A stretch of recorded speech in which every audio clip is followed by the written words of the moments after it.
Hello everyone, so you are here on Biology Bubble. We are going to start Unit 1 of Class 11 Biology NCERT, Chapter number 1, The Living World. So before going to the chapter, we are going to see some notes. So the first heading of this chapter is basically the question, what is living?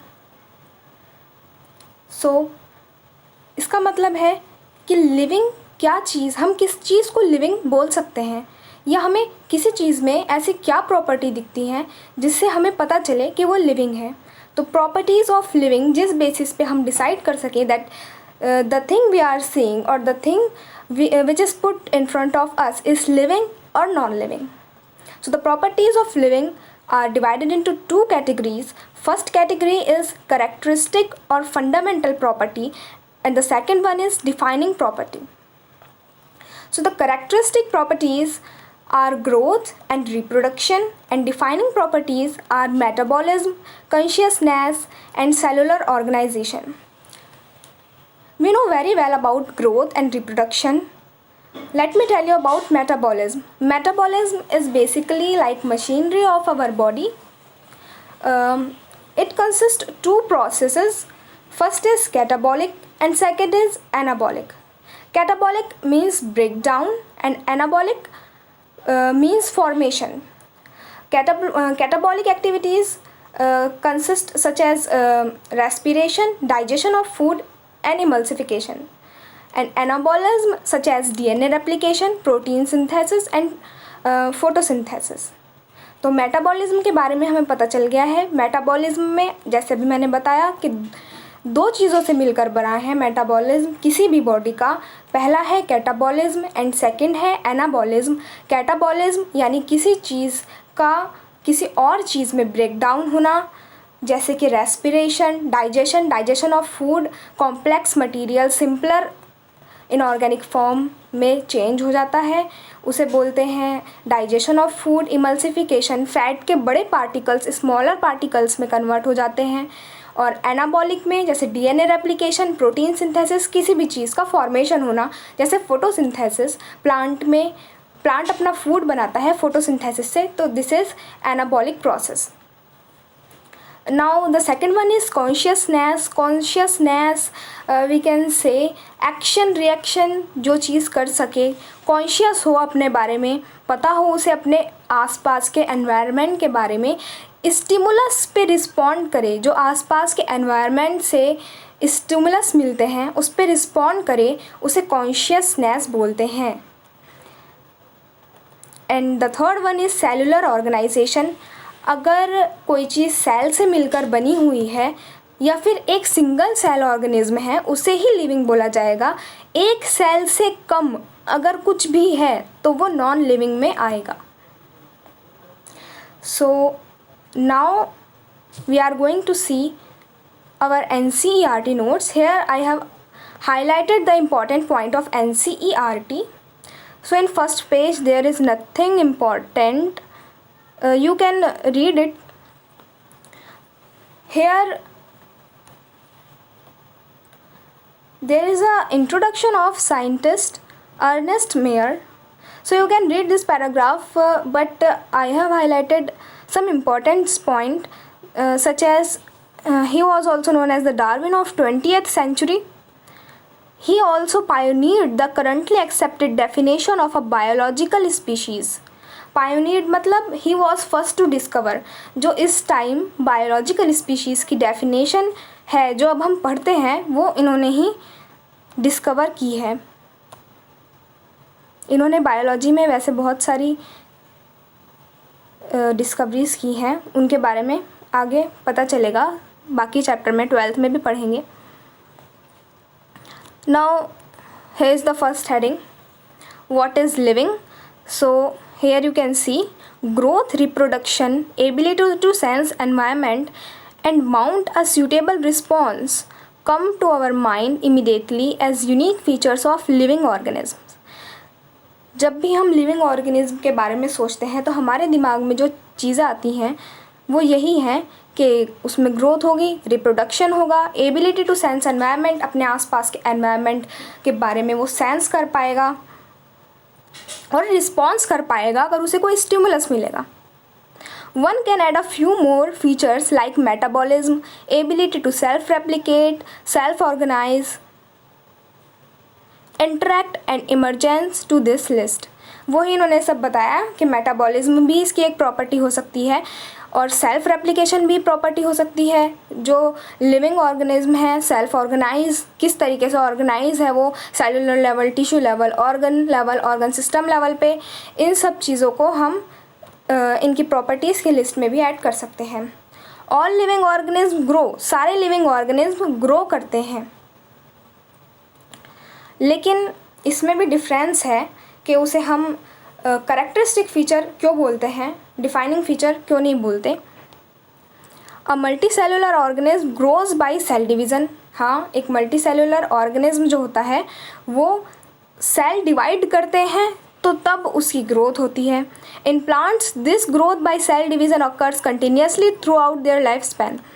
Plants में जो ये cell division से growth होती है वो continuous होती है इनके पूरे लाइफ स्पैन में, रुकती नहीं है ये growth. In animal this growth is seen only up to a certain age. Animals में ये ग्रोथ सिर्फ एक हद तक होती है, एक एज लिमिट तक होती है, उसके बाद सेल डिवीज़न से कोई ग्रोथ नहीं होती। सेल डिवीज़न से जो हमारे टिश्यूज़ होते हैं जो ख़राब हो जाते हैं, डैमेज हो जाते हैं या लॉस्ट हो जाते हैं, सेल डिवीज़न से उनका रिप्लेसमेंट भी हो जाता है। In majority of higher animals and plants growth and reproduction are mutually exclusive events. Higher plants और एनिमल्स जो होते हैं उसमें ग्रोथ एंड रिप्रोडक्शन दोनों अलग अलग चीज़ें होती हैं। ग्रोथ को हम अलग से देखते हैं, रिप्रोडक्शन को अलग से देखते हैं। रिप्रोडक्शन हमें लगता है कि after fertilisation the formation of offsprings is known as reproduction, and growth जब हम उसकी साइज़ में या फिर उसकी बॉडी में या बॉडी पार्ट में कोई भी एरिया देखते हैं जो कि एक्सटेंड हुआ हो उसे हम ग्रोथ समझ लेते हैं। Non living objects also grow. कैसे? If we take increase in body mass as a criteria of growth, non living organism में भी ग्रोथ होती है, लेकिन जब हम उसे मास के नज़रिए से देखें यानी कि मास बढ़ रहा है तो ग्रोथ बढ़ रही है। For example mountains, boulders and sand mounts do grow.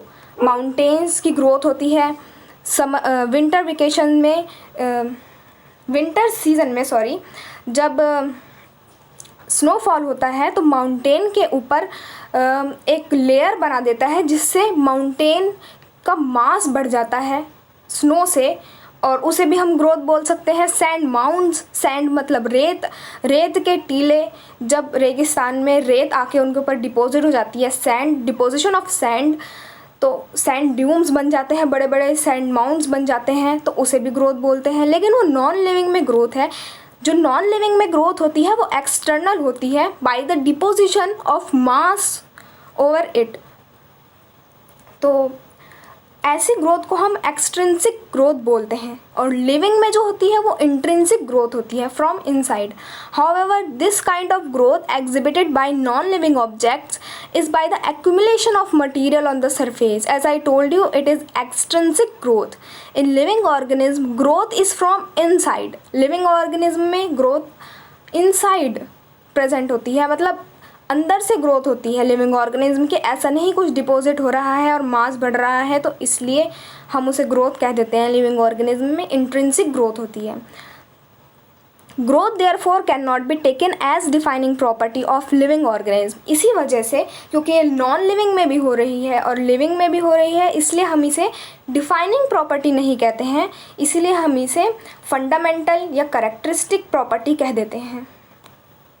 क्योंकि दोनों में हो रही है, हम पता नहीं लगा सकते कि नॉन लिविंग थिंग है या लिविंग थिंग है, क्योंकि ग्रोथ दोनों में हो रही है।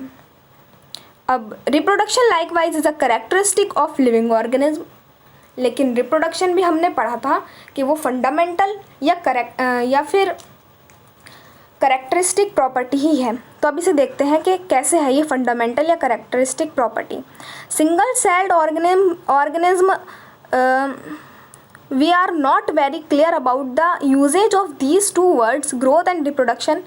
As I told you before that single celled organism में growth and reproduction, अभी हमने मल्टी सेलुलर ऑर्गेनिज्म का पढ़ा था ऊपर कि उसमें एक्सक्लूसिव होते हैं ग्रोथ एंड रिप्रोडक्शन, लेकिन सिंगल सेल्ड ऑर्गेनिज्म में पता नहीं लग पाता कि वो ग्रोथ है या रिप्रोडक्शन है, दोनों एक ही चीज़ होती हैं सिंगल सेल्ड ऑर्गेनिज्म में। कैसे?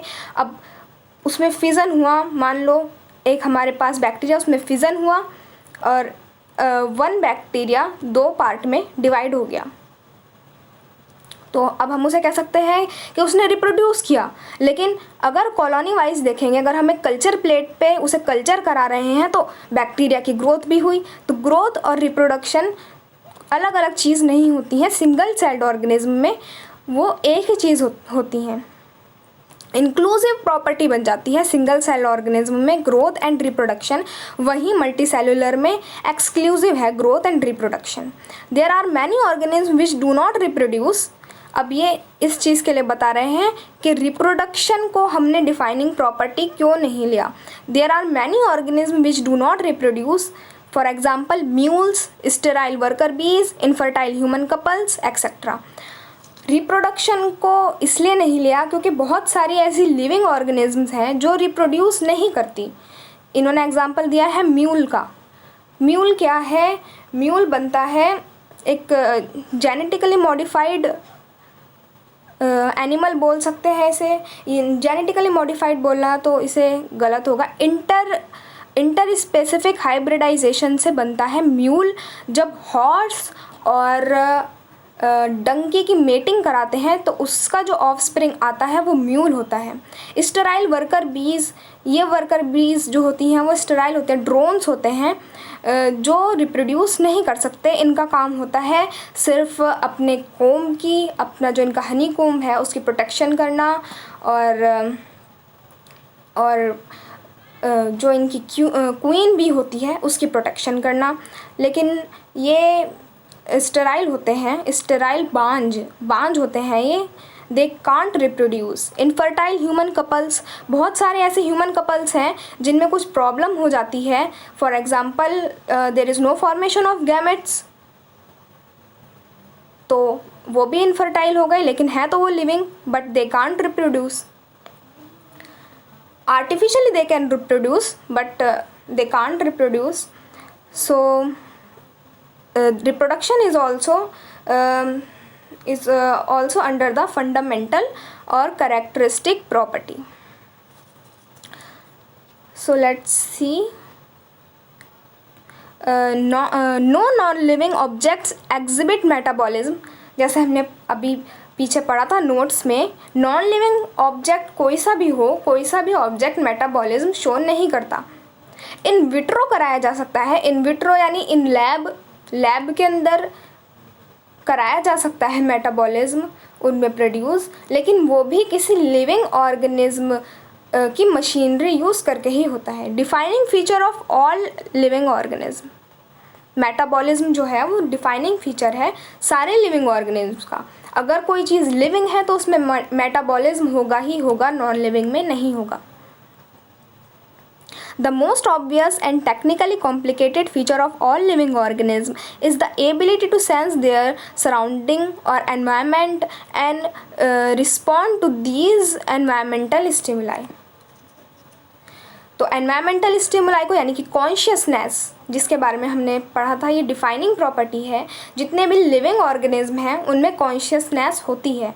जैसे कुछ ऑर्गेनिज्म होते हैं वो कॉन्शियस होते हैं लाइट के लिए, जिन्हें नॉक्टर्नल बोल देते हैं, उन्हें लाइट पसंद नहीं है इसलिए लाइट में नहीं रहते। कुछ हैं जो सिर्फ लाइट को फॉलो करते हैं। तो इस तरीके से ये भी एक डिफाइनिंग प्रॉपर्टी बन जाती है। फोटो पीरियड, ये इसमें दिखाया उन्होंने, photo period effects reproduction in seasonal breeder both plant and animals.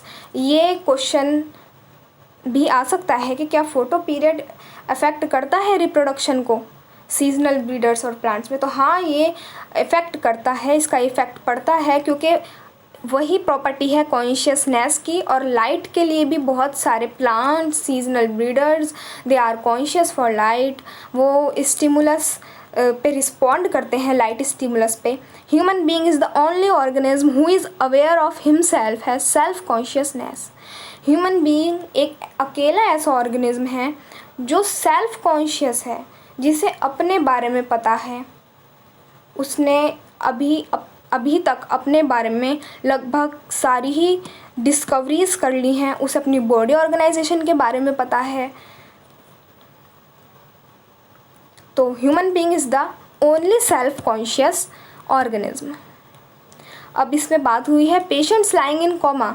जो पेशेंट्स कॉमा में होते हैं उन्हें क्या बोलेंगे, लिविंग और नॉन लिविंग? इसमें इन्होंने क्वेश्चन मार्क लगा के छोड़ दिया है। वैसे उन्हें ब्रेन डेड बोलते हैं, and according to me they should be living, but they are brain dead. Their brain is not in working condition. Properties of tissues are not present in the constituent cell but arise as a result of interaction among the constituent cells. अब इसमें बताया है कि अगर किसी tissue की कोई property है तो ज़रूरी नहीं है कि वो उसके सेल की प्रॉपर्टी हो। टिश्यू की प्रॉपर्टी और सेल की प्रॉपर्टी में डिफरेंस है। टिश्यू की प्रॉपर्टी ज़रूरी नहीं है कि जिन सेल से मिलकर वो बना है वो उन सेल की प्रॉपर्टी हो, लेकिन उन सेल्स के बीच में जो इंटरेक्शन हुआ है उस टिश्यू की प्रॉपर्टी उस इंटरेक्शन की वजह से आई है। यानी कि due to cell interaction tissue की प्रॉपर्टी आई है। ऐसा नहीं है कि टिश्यू की वजह से सेल की प्रॉपर्टी टिश्यू के जैसी हो। उसी की तरह से similarly properties of cellular organelles are not present in the molecular constituent of the organelles but arises as a result of interaction among the molecular component comprises that organelle. कोई भी cellular organelle है such as mitochondria, ribosome, कोई सा भी plastid in plant cells, endoplasmic reticulum, तो ये सारे cell organelles होते हैं। तो ऐसा नहीं है कि सेल ऑर्गेनेल में जो प्रॉपर्टी है, जैसे कि माइटोकॉन्ड्रिया को बोलते हैं एनर्जी हाउस, तो वो उसके कॉन्स्टिट्यूएंट पार्टिकल्स में हो, उसके कॉन्स्टिट्यूएंट कंपोनेंट्स में हो, जिन मॉलिक्यूल से वो बन के मिलकर बना है। ऐसा ज़रूरी नहीं है कि वो उन पार्टिकल्स या उन कंपोनेंट में उस ऑर्गेनेल की प्रॉपर्टी हो, बल्कि जो ऑर्गेनल्स के अंदर जो कंपोनेंट जिनसे मिलके वो बना है उनमें जो इंटरेक्शन हुआ है उसकी वजह से वो प्रॉपर्टी उस सेल ऑर्गेनेल में डेवलप हुई है। Therefore, we can say that living organisms are self-replicating, evolving and self-regulating interactive system capability of responding to external stimuli. इन्होंने एक बार फिर लिविंग ऑर्गेनिज्म के बारे में बता दिया है कि हम किन्हें बोल सकते हैं लिविंग ऑर्गेनिज्म। ये सब हम ऊपर पढ़ चुके हैं। अब देखते हैं diversity in the living world. Diversity मतलब विविधता, कितने कितने प्रकार की कौन कौन सी स्पीशीज़ है, किस स्पीशीज़ में कितने टाइप के एनिमल है। और डाइवर्सिटी हम अपने आसपास भी देख सकते हैं। बर्ड्स हैं, एनिमल्स हैं, ह्यूमंस हैं, माइक्रो ऑर्गेनिज्म हैं जो हमें दिख भी नहीं रहे हैं। कितनी डाइवर्सिटी है अर्थ पे। सो इसमें the number of species that are known are described range between 1.7 to 1.8 million. अभी तक जो हमें पता है जितनी स्पीशीज़ डिस्कवर हो चुकी हैं उनके नंबर है 1.7 to 1.8 मिलियन स्पीशीज़ अभी तक डिस्कवर हो चुकी हैं। अब बायोडाइवर्सिटी क्या है? What is biodiversity? तो biodiversity is the number and the type of organism present on earth. कितने टाइप के ऑर्गेनिज्म प्रेजेंट हैं और वो कितनी संख्या में प्रेजेंट हैं उसे बायोडाइवर्सिटी बोलते हैं। The naming of living organism such that a particular organism is known by the name same name all over the world, this process is called nomenclature. अब नॉमेनक्लेचर से पहले हमें समझना है कि इस चीज़ की ज़रूरत क्या पड़ी। अब वर्ल्ड में बहुत सारी डिस्कवरी हुई, बहुत सारी स्पीशीज़ फाउंड हुई, बहुत सारे नए नए एनिमल्स देखे गए। जब माइक्रोस्कोप बनाया गया तो बहुत सारे ऐसे माइक्रो ऑर्गेनिज्म देखे गए। तो अब उनके बारे में स्टडी करने के लिए एक बहुत ज़रूरी चीज़ होती है कि क्लासिफाई करें हम उन्हें। स्टडी कैसे करेंगे? उनकी प्रॉपर्टीज़ क्या हैं और किससे मिलती जुलती हैं या किससे डिफरेंट है, और सबसे पहले उनका नाम क्या होगा, ये चीज़ जानना बहुत ज़रूरी थी उनके बारे में स्टडी करने के लिए। तो उसके लिए क्लासिफिकेशन सिस्टम बनाया गया। उसमें नॉमेनक्लेचर मतलब naming of newly founded organism. तो अब सब अलग अलग जगह एक ही ऑर्गेनिज्म को, इतनी सारी लैंग्वेजेस हैं, अलग अलग लैंग्वेज में बोलेंगे तो कुछ समझ नहीं आएगा कि किस ऑर्गेनिज्म के बारे में बात हो रही है। तो इसलिए पूरे वर्ल्ड में एक ही ऑर्गेनिज्म को एक ही नाम दिया गया नॉमेनक्लेचर के थ्रू, जैसे कि कन्फ्यूज़न ना हो जिससे।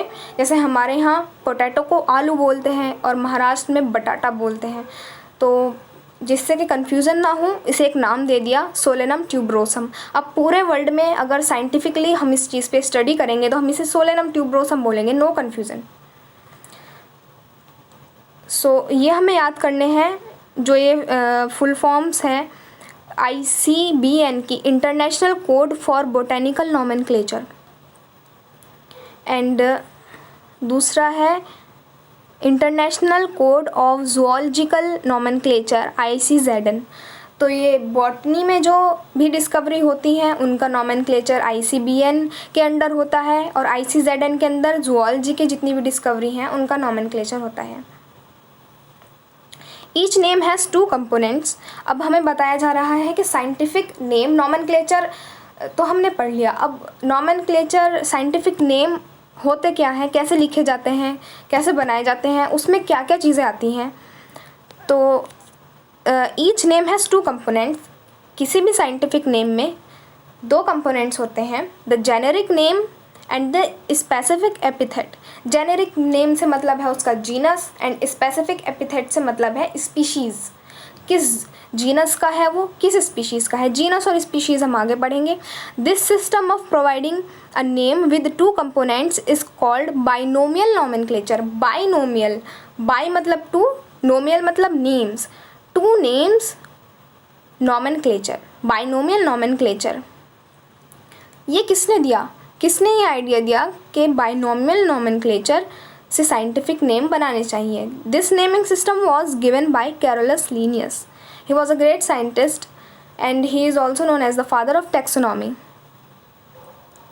से इसके बाद पेज 7 पे ये एक टेबल दिया हुआ है, इसमें हमें बताया है कि बायोलॉजिकल नेम कैसे लिखते हैं।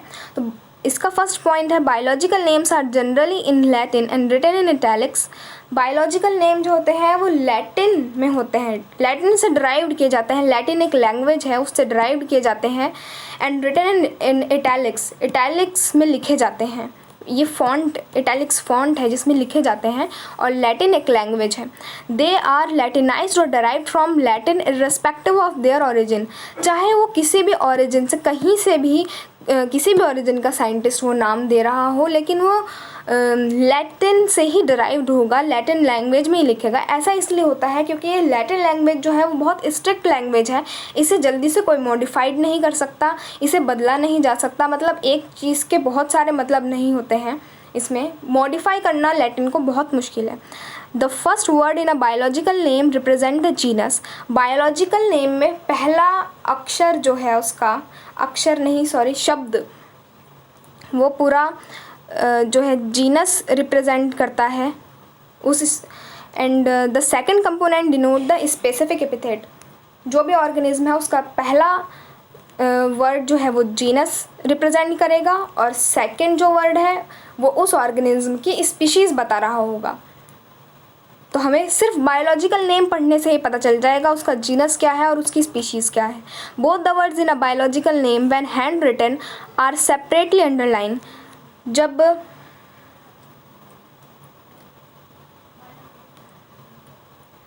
ये हैंड रिटन यानी कि हम हाथ से लिखते हैं किसी भी बायोलॉजिकल नेम को, तो दोनों अलग अलग लिखे जाते हैं, यानी कि generic epithet and specific epithet दोनों अलग अलग लिखेंगे, बीच में गैप करेंगे उसके, और अलग अलग ही उन्हें अंडरलाइन कर देंगे, सेपरेटली अंडरलाइन करेंगे।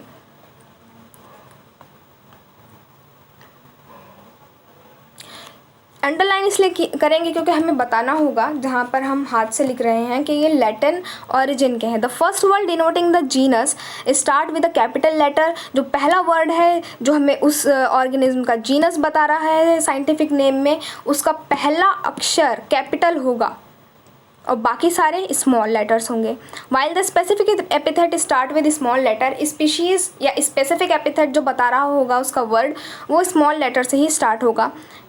अब इसमें एग्जांपल दिया हुआ है Mangifera indica. Mangifera indica mango का साइंटिफिक नेम है। तो इसमें देखिए आप, मैंगीफेरा उसका जीनस बता रहा है। First word is capital and all the other words and first letter is capital, all the other letters are small, and the second word is telling us the specific epithet means species of mango, that is indica. So that's how we used to type the scientific name. You can see this is the italic font in which Mangifera indica is written here. Name of the author appears after the specific epithet. ये NEET 2019 में भी एक question आया था कि Mangifera indica लिन करके भी उसमें एक ऑप्शन था कि इनमें से कौन सा करेक्ट है मैंगो का साइंटिफिक नेम। तो पहले जो साइंटिस्ट होते थे वो जो भी स्पीशीज़ डिस्कवर करते थे और उसका साइंटिफिक नेम रखते थे, तो उसके बाद ऑथर का नाम भी लगा देते थे जिससे पता चले ये लीनियस ने, कैरलस लीनियस ने इसे डिस्कवर किया था। तो मैंगीफेरा इंडिका लिन करके उसने इसको नाम दिया था, लेकिन अब ऐसा नहीं है, ये बदल चुका है। अब कुछ ही ऐसे वर्ड वो हैं साइंटिफिक नेम जिसमें ऑथर का नाम भी लिखा हुआ है। तो ये एक उसका एग्जाम्पल था। All living organisms can be classified into different taxas. Taxas are basically multiple groups. This process of classification is called taxonomy. External and internal structure along with the structure of cell development, process and ecological information of organism are essential and form the basis of modern taxonomic studies. तो taxonomic studies में मतलब study of taxa होती है, multiple groups की studies होती है, तो of animals of और प्लांट। तो इसमें इसकी स्टडीज़ में क्या क्या इंपॉर्टेंट पॉइंट्स हैं, एक्सटर्नल एंड इंटरनल स्ट्रक्चर जिसे हम एनाटॉमी और मॉर्फोलॉजी भी बोल सकते हैं। उसके बाद में स्ट्रक्चर ऑफ सेल, उसके सेल का क्या स्ट्रक्चर है उस ऑर्गेनिज्म के। डेवलपमेंटल प्रोसेस क्या है उसका, किस तरीके से डेवलप हुआ। एंड इकोलॉजिकल इंफॉर्मेशन भी उसकी हमें टैक्सोनॉमिक स्टडीज़ में चाहिए होती है। ये सब टैक्सोनॉमिक स्टडीज़ में रिक्वायरमेंट्स हैं।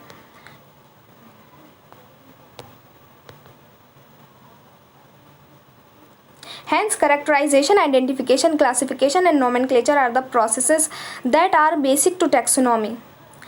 टैक्सोनॉमी में जो प्रोसेस हैं उसके नाम दे रखे हैं। करेक्टराइजेशन, पहले उसको करेक्टराइजेशन करेंगे किसी भी ऑर्गेनिज्म का कि किस कैटेगरी का है, उसके बाद आइडेंटिफिकेशन करेंगे उसकी, फिर क्लासिफिकेशन में देखा जाता है कि किस अदर ऑर्गेनिज्म से इसकी प्रॉपर्टीज़ मिलती हैं और किस से कितनी डिफरेंस है, ये सब देखा जाता है क्लासिफिकेशन में। नॉमेनक्लेचर वही नेमिंग प्रोसेस बोलते हैं इसे। ये सब बेसिक ऑफ टैक्सोनॉमी है। उसके बाद knowing more about different kinds of organism and their diversities but also the relationship among them, this branch of studies was refer to as systematics. अभी तक तो हम सिर्फ ऑर्गेनिज्म की डिस्कवरी के बारे में और कैसे उन्हें क्लासीफाई करें वो देख रहे थे, लेकिन अब ऑर्गेनिज्म के साथ साथ उनकी डाइवर्सिटीज़ और उनमें इंटरेक्शन कैसा है, रिलेशन अमॉन्ग देम, कैसे इंटरेक्ट करते हैं वो एक दूसरे से, इसके बारे में अगर हम पढ़ें, इस स्टडी को सिस्टमैटिक्स बोलते हैं। The word systematic is derived from Latin word Systema. Systematic word जो आया है एक लैटिन का वर्ड है सिस्टमा, उससे डराइव किया गया है, which means systematic arrangement of organism, जिसका मतलब है किसी भी ऑर्गेनिज्म का, किसी भी जीव का systematic arrangement. Linnaeus used Systema Naturae as the title of his publication. Linnaeus ने एक बुक निकाली थी सिस्टमा नेचुरे, 10th एडिशन था, जिसमें बहुत सारी चीज़ें उसने मेंशन की थी सिस्टमा नेचुरे। तो सिस्टमैटिक से ही उसने टाइटल लिया था अपनी पब्लिकेशन का। Systematics takes into account evolutionary relationship between organism. Systematics में हम इवोल्यूशनरी रिलेशनशिप भी पढ़ते हैं ऑर्गेनिज्म के बीच में। इवोल्यूशनरी मतलब वो पुराने टाइम पे कैसे थे और पुराने टाइम से अब तक उनमें क्या क्या चेंजेस आए हैं, और वो अपने फर्स्ट अटायर से अब कितना डिफ़र करते हैं या उनमें क्या सिमिलैरिटीज़ हैं। ये जब इवोल्यूशन चैप्टर पढ़ेंगे तो आप अच्छी तरीके से समझ जाएंगे। क्लास 12th में एक चैप्टर है evolution. So that's it for today's session, and in next session we are going to discuss about taxonomic categories. So if you like the video, please do like, share and subscribe. Have a good day.